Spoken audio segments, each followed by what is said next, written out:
आज हमारे मुल्क के, हमारे देश के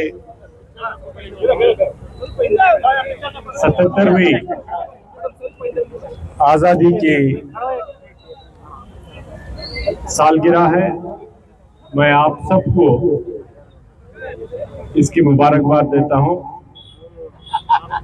आज मुल्क को आजाद हुए 77 साल हुए हैं और जब 77 साल पहले हमें आजादी मिली थी, मैंने पहले भी कहा है कि आजादी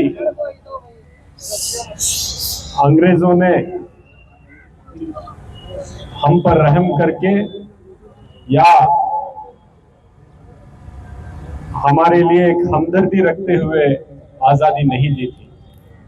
ये आजादी हमारे आबा व अजदाद ने अपनी जान, माल और इज्जत की कुर्बानियां देकर हासिल की है।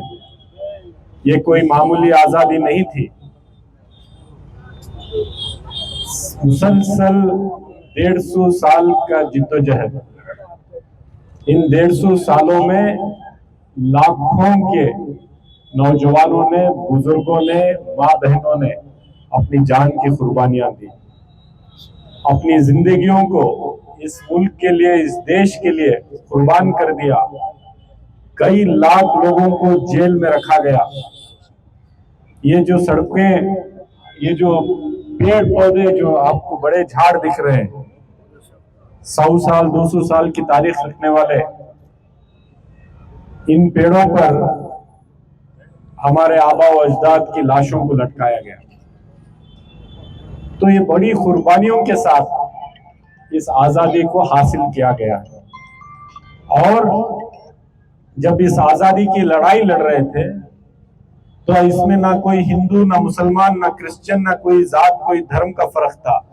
हम सब एक थे, हम सब हिंदुस्तानी थे, इस मुल्क में, इस देश में रहने वाले थे और अंग्रेजों के खिलाफ लड़ाई लड़ते थे। आज के हालात क्या है? जब आजाद मुल्क में, आजाद देश में हम सब अलग अलग हो गए, हम सब बढ़ गए। कोई हिंदू, कोई मुसलमान, कोई क्रिश्चियन रहा, लेकिन कोई हिंदुस्तानी, कोई भारतवासी नहीं रहा। यह बड़ी अफसोस की बात है। हमें वापस एक होना है। हम सबसे पहले इस देश के नागरिक हैं, इस मुल्क के बाशिंदे हैं, हिंदुस्तान के, भारत के हम सब सिटीजन्स हैं।